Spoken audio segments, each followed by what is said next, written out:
สวัสดีค่ะพ่อแม่พี่น้องสวัสดีFCทุกท่านคือเก่าเนาะค่ะกลับมาพบมาพอกับเจตาพารวยในทางช่อง YouTube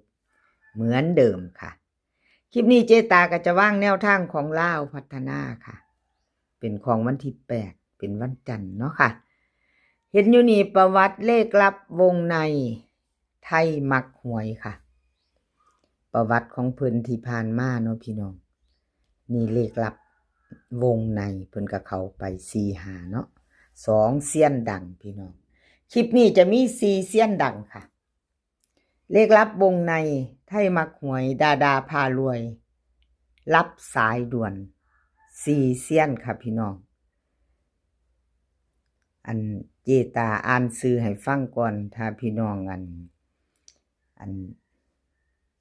ฮู้จักแล้วเข้ามาเนาะเคยติดตามเพิ่นเนาะอ่านสื่อให้ฟังว่าคลิปนี้มี4เซียนดังดาพารวย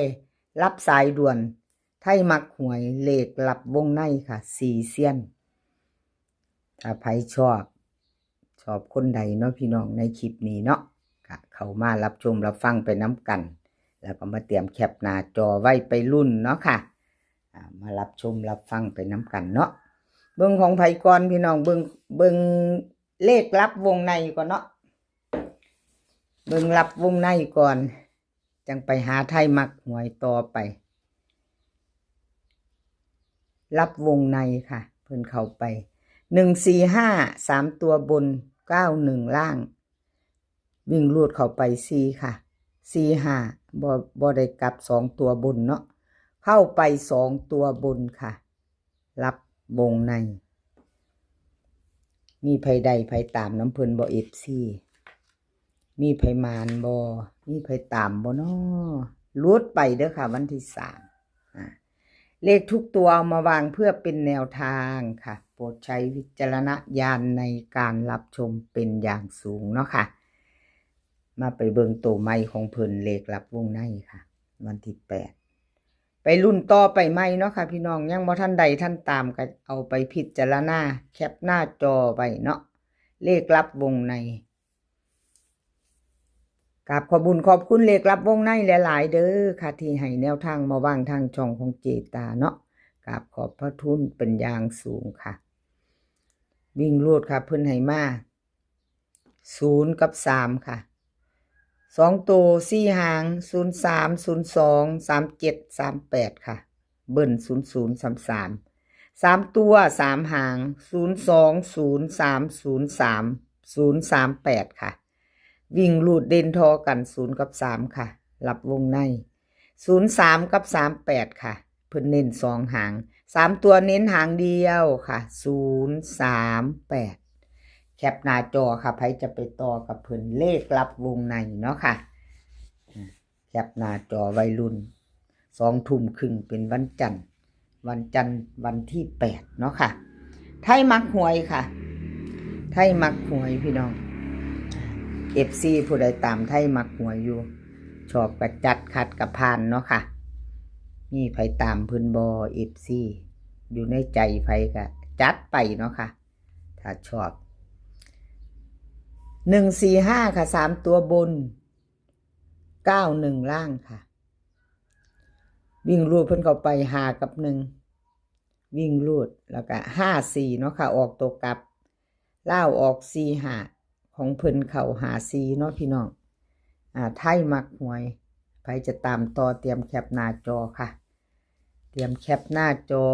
ไทยมาเอาบ่ทันให้เบิ่งอีกงวดนึงเนาะค่ะเจตาให้เบิ่งเพิ่นก็เข้าไปอยู่ตะตูวิ่งเนาะพี่น้องวันที่3ที่ผ่านมาประวัติของไทยมักหวยค่ะให้เบิ่ง2งวดมาตามต่อแนวทางใหม่ของเพิ่นไทยมักหวยวิ่งรูดค่ะเพิ่นให้1กับ2ตัว4หางค่ะ12 10 27 28เบิ้ลค่ะ11กับ22 3ตัวเน้นหาง3ตัว2หางค่ะ128 210วิ่งรูดเด่น2รอง1ค่ะเด่น2ตัวเดียวเด้อค่ะรอง1 12ค่ะเน้นกับ28 เน้น12กับ28 2 ตัว 2 หาง3 ตัวนี่หางเดียวค่ะ128เพิ่นเน้นให้เนาะไทยมักหวยค่ะลาวพัฒนาเจตาลงให้ก่อนมือหนึ่งค่ะชอบกระจัดขัดกระพานกราบขอบคุญขอบคุณไทยมักหวยหลายๆเด้อค่ะที่ให้แนวทางมาวางทางช่องของเจตาเนาะค่ะกราบขอบพระคุณเป็นอย่างสูงมาไปต่อเป็นของใครเนาะค่ะกับขอบคุญขอบคุณ FC ทุกท่านเนาะค่ะที่เข้ามารับชมรับฟังให้กำลังแรงใจเจตาด้วยดีเสมอมาเนาะพี่น้องมากดหัวใจให้มาคอมเมนต์มากดไลค์กดแชร์กับขอบพระคุณหลายๆถ้ามี FC ใหม่เข้ามาเพิ่งมาเห็นเนาะค่ะเพิ่งเข้ามาผ่านมาเห็นคลิปนี้ของเจตาถ้าชอบคลิปนี้เนาะในช่องของเจตาพารวยค่ะแนวทางลาวพัฒนาค่ะคลิปนี้ยังบ่ทันกดติดตามก็ฝากกดติดตามเนาะค่ะกดติดตามไว้แล้วก็อย่าลืมกดกระดิ่งแจ้งเตือนเนาะค่ะกดกระดิ่งแจ้งเตือนไว้จะบ่ได้พลาดคลิปใหม่ๆของเจตาพารวยเนาะค่ะมาเบิ่งประวัติของดาดาพารวยค่ะคนสวยในช่องวันที่5ที่ผ่านมาพี่น้อง14591ดาคนสวยหลุดไปค่ะก็บ่เป็นหยังเนาะหลุดแล้วหลุดเลยวันที่3เพิ่นก็เข้าไปอยู่ค่ะเข้าไปถึงวิ่งหลุดถึง2ตัวตรงๆเนาะ98บนเนาะค่ะที่ผ่านมาเจตาเป็นกำลังใจให้คือเก่าค่ะดาพารวยคนสวยในช่องเป็นกำลังใจให้กันและกันเหมือนเดิมค่ะกราบขอบุญขอบคุณดาหลายๆค่ะที่ให้แนวทางมาว่างทางช่องของเจตาอยู่ตลอดเนาะค่ะกราบขอบพระคุณเป็นอย่างสูงดาพารวยคนสวยในช่องค่ะลาวพัฒนาวิ่งหลุดของเพิ่นวันที่8 3กับ4ค่ะ2ตัวก็คือเก่าให้2หาง3443กลับให้พร้อม56ค่ะ6 5 3ตัวหางเดียว534 4ตัวค่ะ4ตัว6 5 3 4วิ่งรูดเด่นทอกันค่ะดา3กับ4เด่นเท่ากันเน้น3 4กับ5 6ค่ะเน้นตัวตรงนี่ตัวกลับ3ตัวหางเดียวเน้น5 3 4นี่4ตัวค่ะพี่น้องพิจารณาแนวทางของดาพารวยคนสวยในช่อง FC ของดาก็รุ่นหลามอยู่เนาะหลายอยู่เนาะพี่น้องเนาะจับตามองแล้วแคปหน้าจอค่ะไปต่อกับดาพารวยวันที่8เนาะคนสวยในช่องแคปหน้าจอไว้รุ่นกันใหม่ค่ะ20:30ลาวพัฒนาไปต่อค่ะแคปหน้าจอแล้วลาวพัฒนา20:30วันที่8ดาพารวยคนสวยในช่อง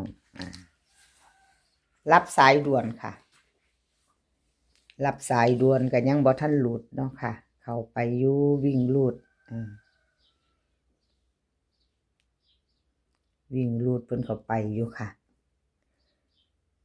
FC บางคนเพิ่นว่าตัวพี่น้องเพิ่นคอมเมนต์เข้ามาว่าโอ้ยเข้าตัวนึงก็รู้แล้วล่ะเจตาว่าซั่น2ตัวบ่มา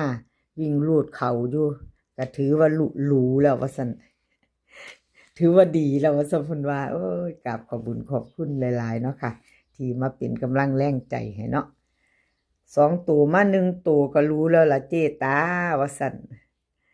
ของรับสายด่วนเพิ่นก็เข้าไปตัวเดียวเนาะค่ะวิ่งรูดเข้าไป2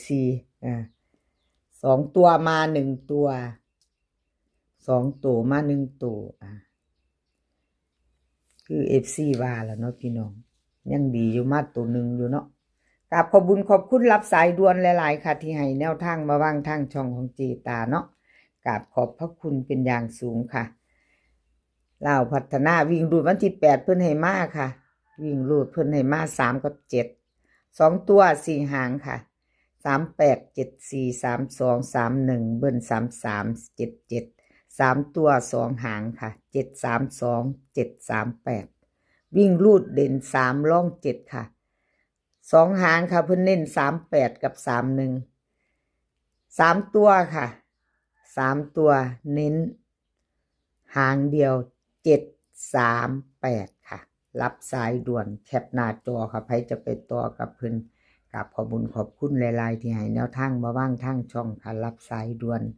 คลิปนี้ขอให้พี่น้องโชคดีค่ะให้โชคดีกับเล่าพัฒนา2 ทุ่มครึ่งเนาะมื้อนี้ขอให้มีความสุขขอให้สุขภาพร่างกายแข็งแรงกันทุกคนค่ะสุขภาพย่อมมาก่อนเสมอเนาะค่ะให้แข็งแรงกันทุกคน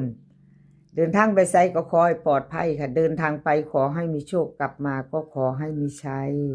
คลิปหน้าพ่อกันใหม่ค่ะคลิปนี้ก็สวัสดีค่ะ